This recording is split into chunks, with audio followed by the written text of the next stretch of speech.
Hi everyone, welcome to the Diecast Collection Videos channel. Here is the Monster Jam Gravedigger Rev Tredz edition by Hot Wheels. This version of the Gravedigger is a bit different when you compare this with the other Hot Wheels Monster Jam Gravediggers. This is an older model because at present the Monster Jam license belongs not to Hot Wheels but to Spin Master, so this is an earlier version of the Gravedigger.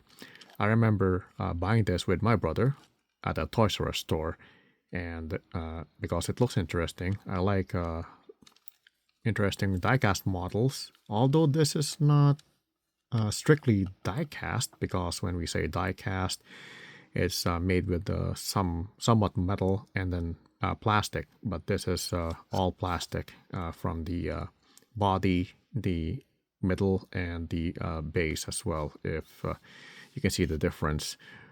This Gravedigger has a working feature, and it's more of a toy than a die-cast model, but it's still a nice display piece because the way it was created, it's made with this shiny silver color, and the paint designs of the Gravedigger are still applied here, so it is the Gravedigger, even though it looks more fantasy-like, because if you have the Gravedigger, the regular version of the Gravedigger, you'll be able to see the suspensions and other details there. They're more likened to the real thing. Unlike this one, this has some compromises, but there's a reason for that.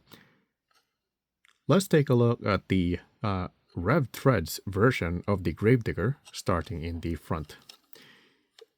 What I like about the Rev Tredz version is the designers painted the front lights, even though they can choose not to do that, because sometimes Hot Wheels just paints the front, the back, or they just concentrate on one side, but they added the paint designs in the front for the front lights, and I like it. The other paint designs are on the top, such as here. You can see the designs from here, but the paint design at the front, they applied it in the front lights. The front also has some casting details to mimic what's in the regular version of the Gravedigger, the middle frame, the chassis, and the axles. Although it's a bit different, but there's a reason for that. You can even see the pillar in the gap to connect the plastic body with the plastic frame, body, and base. On the left side of the Gravedigger, plenty of paint designs on the body, the monster with the Gravedigger text logo, the headstones, and the flag at the edge. Some more logos with the haunted house that is in front of the moon. There's even more design here. The clouds and even the, what's this? I think this is more of the graveyard that extends from the house and then going here on top of some sort of a cliff or hill. The wheels are made with these rubber material, rubber tires, with the rims of plastic. Let's look at the right side. Here is the right side of the Gravedigger. It still has the paint designs.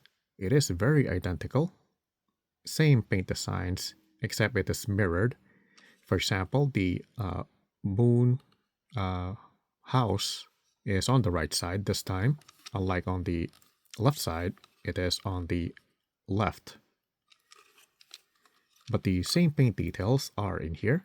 The gravestones, the graveyard, the monster, and the flag at the edge. What's interesting about the paint designs is it has a texture. See that? You can see the not sure if this is a tree branch, but you can see the tree branch and the clouds that extends from the house. It's a kind of raised, and if you have this model and touch it, you'll be able to feel the texture when you compare this with the blank part of the body, the shiny part. This is smooth, and if you touch the paint design, there are some feelings of roughness to the area of the clouds, for example. Interesting.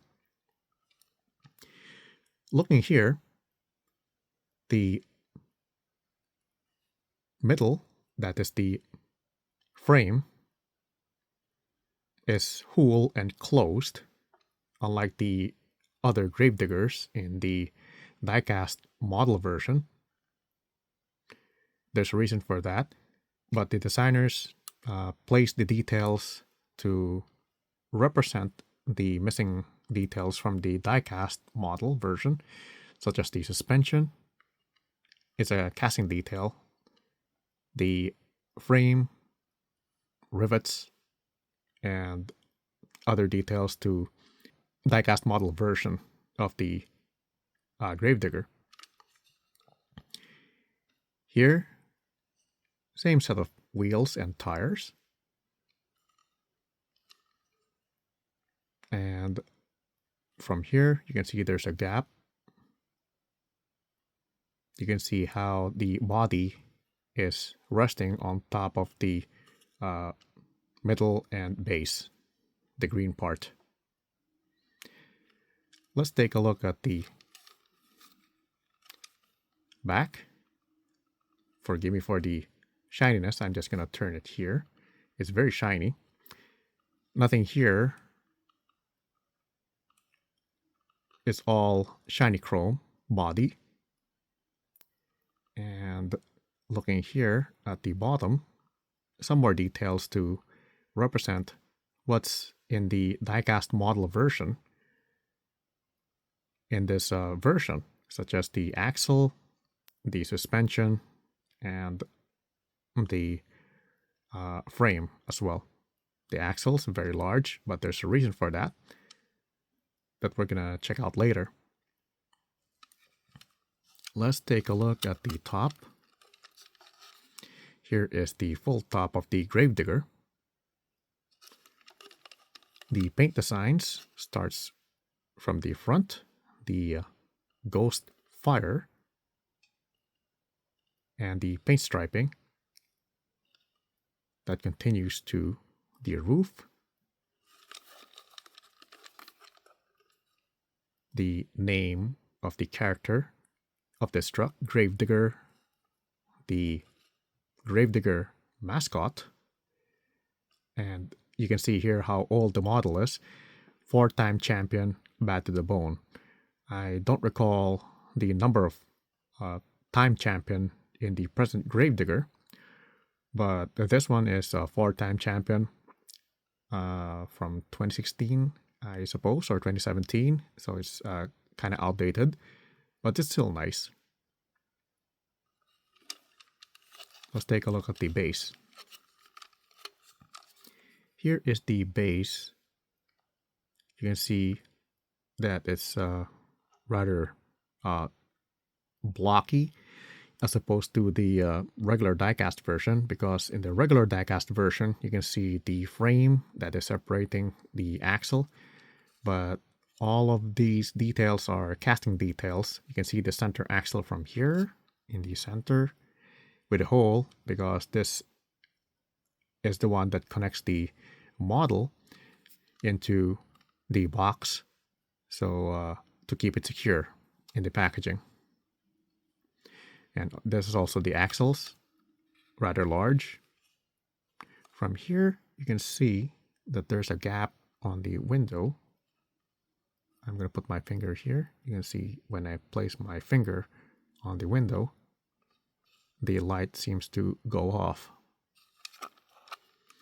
And looking here at the interior, it does not have any interior because this is a whole hollow plastic.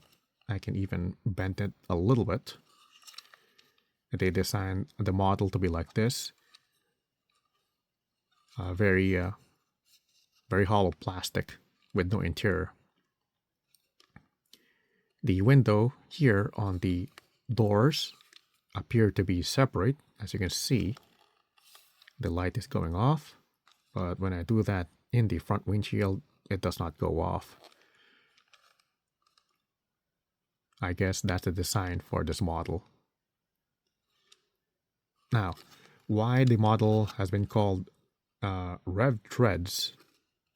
Because this has a working feature I mentioned earlier, and this has a friction power engine. By friction power, I can put this on a flat surface, make sure it's able to, the wheels are able to grip the surface. I can do this and then release the truck. Pretty cool.